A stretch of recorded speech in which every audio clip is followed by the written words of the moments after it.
नमस्ते विद्यार्थियों, आज हम परिसर अध्ययन भाग में घटक 9 मानचित्र हमारा साथी इसका अध्ययन करेंगे।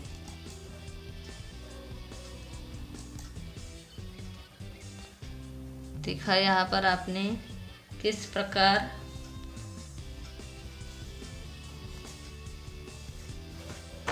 जो तीसरी पद्धति है उठाव, उभार, दर्शक, प्रारूप, इस प्रकार होता है। समान ऊंचाई वाले इस प्रकार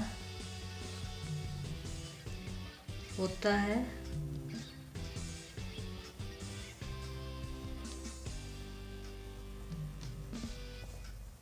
ऊपर वाली चौखट में भिन्न भिन्न ऊंचाई वाले स्थान दिए गए हैं।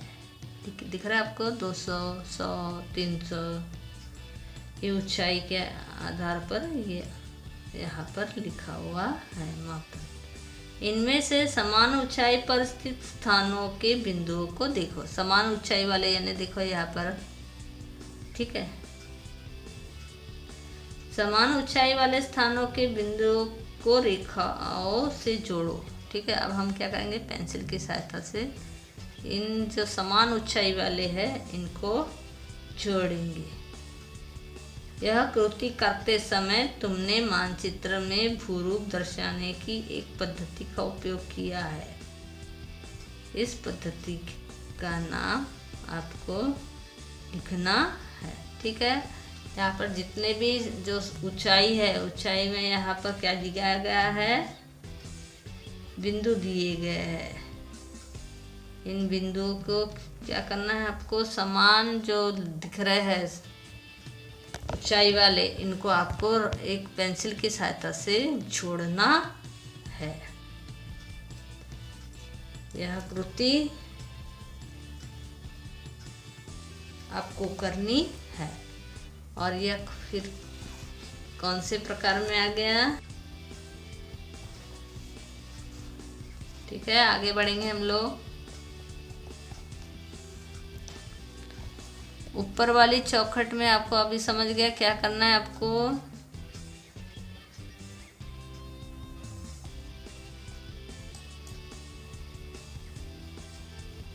क्या तुम जानते हो, मानचित्र तैयार करने की अनेक आधुनिक पद्धतियां अब विकसित हुई है। इससे पहले प्रकाश छाया पद्धति का उपयोग करके मानचित्र तैयार किए जाते थे। नीचे दिया गया मानचित्र उसका उदाहरण है।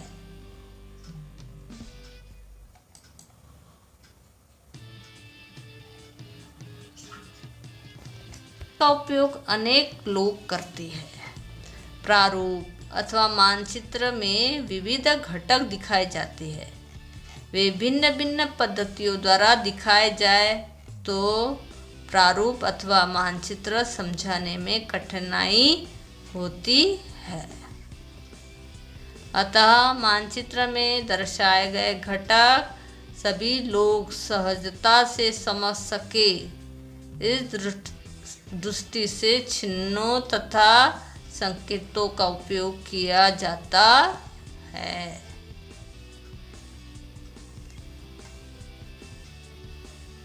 ये संकेत और चिन्ह ऐसी विशिष्ट और समान पद्धति द्वारा दर्शाए जाते हैं कि वे सामान्यतः सभी की समझ में आ सकेंगे।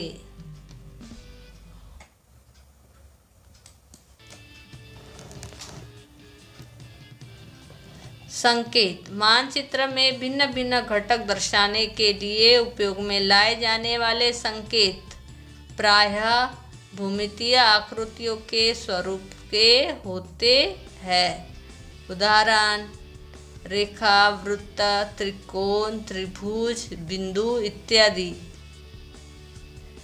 चिन्ह, मानचित्र में भिन्न भिन्न घटक दर्शाने के लिए उपयोग में लाए जाने वाले चिन्ह इन घटकों के चित्र रूपों की छोटी छोटी आकृतियाँ होती है। उदाहरण मंदिर, मस्जिद, किला इत्यादि। चिन्हों तथा संकेतों का उपयोग करने पर संबंधित स्थानों के विषय में संक्षिप्त तथा सही जानकारी मानचित्र पढ़ने वालों को प्राप्त होती है। चिन्ह तथा संकेत जिन बातों के लिए उपयोग में लाए गए हैं उसकी जानकारी मानचित्र की सूची में दी जाती है। ठीक है। अब नीचे दिए गए चिन्ह तथा संकेत पहचानो और उनके नाम आपको चौखट में लिखना है। ठीक है। पहले चित्र में आपको क्या दिखाई दे रहा है? एक पेंसिल दिखाई दे रही है। ठीक है। और एक देखो आप बालक और बालिकाएं आपको दिखाई दे रहे हैं। तो पहले चित्र का क्या नाम आएगा आप बता सकते हैं आप लोग? आपको यह जो चित्र है कहाँ पे दिखाई देता है? स्कूल में, आपकी पुस्तक के पृष्ठभाग में ही दिखाई देती है। तो ये चित्र है सर्व शिक्षा अभियान।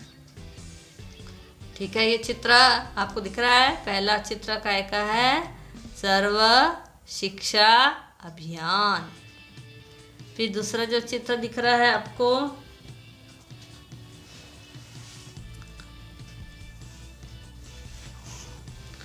ये जो चित्र है दूरदर्शन का चित्र है। आपने देखा है कि जो राष्ट्रीय चैनल है न्यूज़ का, उसमें इस तरह का जो सिंबल है न्यूज़ के समय हमें दिखाई देता है, या जब हम टीवी स्टार्ट करते हैं तो यह सिंबल हमें दिखाई देता है।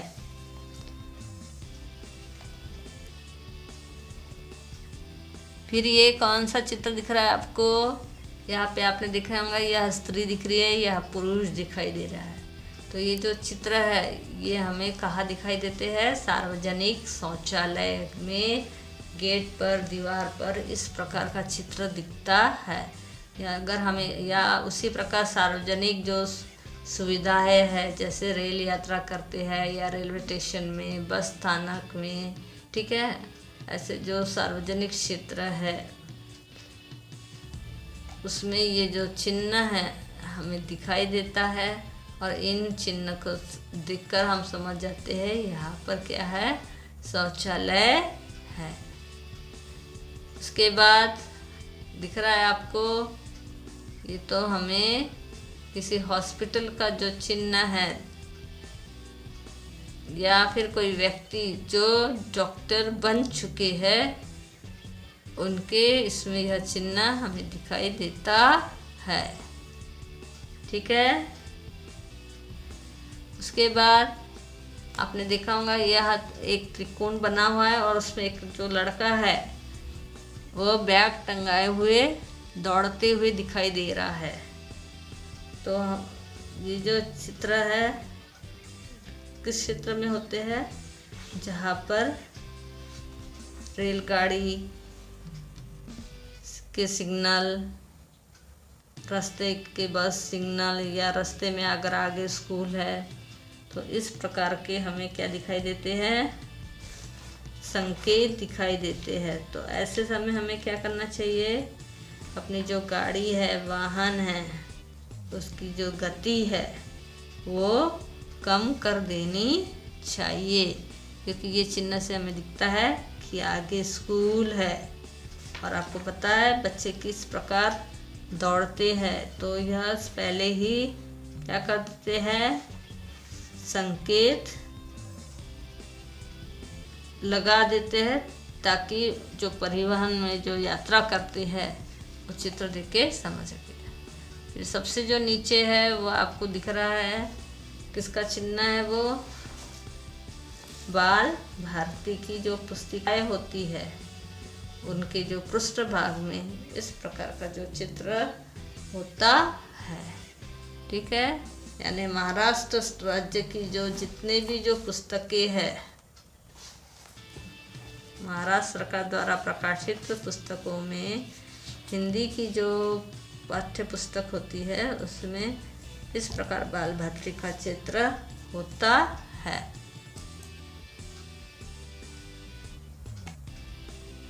भारतीय सर्वेक्षण तथा संस्था द्वारा मानचित्र तैयार करने हेतु उपयोग में लाए गए कुछ चिन्ह तथा संकेत साथ में दिए गए हैं, इनका अध्ययन करो। पीओ डाक कार्यालय यानी पोस्ट ऑफिस। फिर इस प्रकार का चित्र दिख रहा है तो वो हो गया बंदरगाह। फिर इस प्रकार का जो संकेत दिखाई दे रहा है तो वो हो जाता है दीपगृह। इस प्रकार का चित्र जहाँ है वहाँ पर क्या होता है, किला। फिर है इस प्रकार जब दिखाई देता है तो शमशान भूमि। और इस प्रकार की जब रेखा दिखाई दे रही है तो समझ लेना अंतर्राष्ट्रीय सीमा।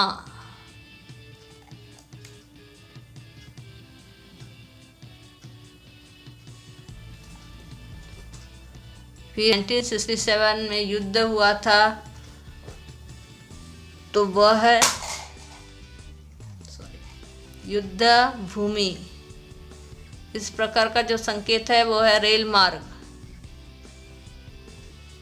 यह संकेत कुआं, झरना,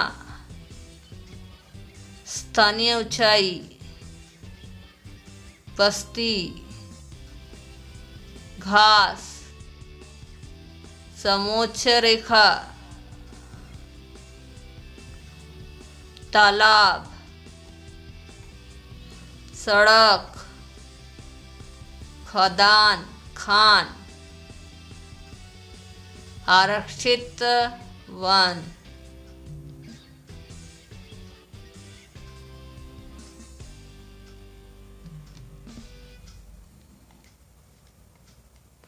आरएफ आरक्षित वन। क्या तुम जानते हो भारतीय सर्वेक्षण संस्था भारत के मानचित्र बनाने वाली मुख्य संस्था है। ठीक है, भारतीय सर्वेक्षण संस्था, इसकी स्थापना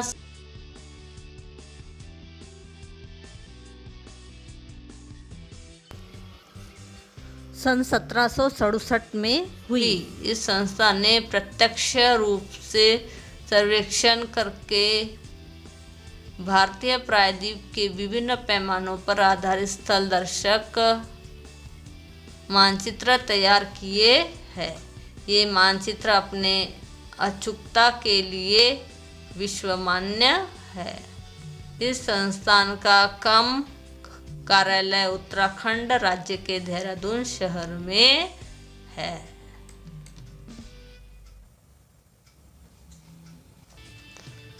थोड़ा सोचो, जसबीर और मंजित्र का वाचन कर रहे हैं।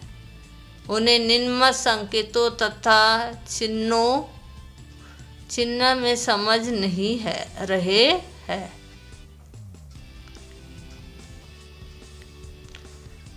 ठीक है, यहाँ पर हमको कुछ क्या दिए हैं, संकेत तथा चिन्ह। आपको उनको क्या लिखना है, यहाँ पर आपकी समझ या फिर आपका जो विचार है, सोच है, आपका जो ज्ञान है के अनुसार इन चित्रों के क्या लिखना है हमको नाम। पीओ यानी डाक कार्यालय। ठीक है, अब उसके नीचे आपको किसका चित्र दिख रहा है,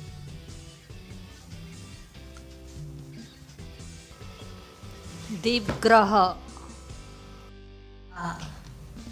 फिर यह है तीसरा जो किला, चौथा है युद्ध भूमि, उसके बाद है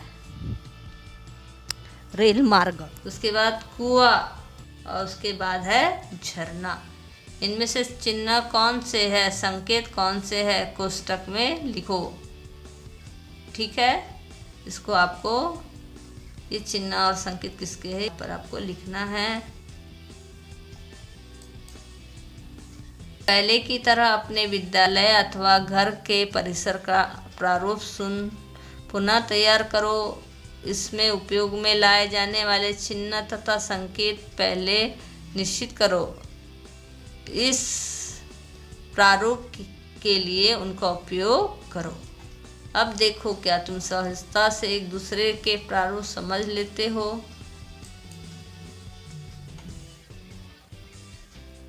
ये जो संकेत और चिन्ह है अच्छी याद कर लेना है, समझ लेना है और इसका अपना जीवन में उपयोग भी करना है।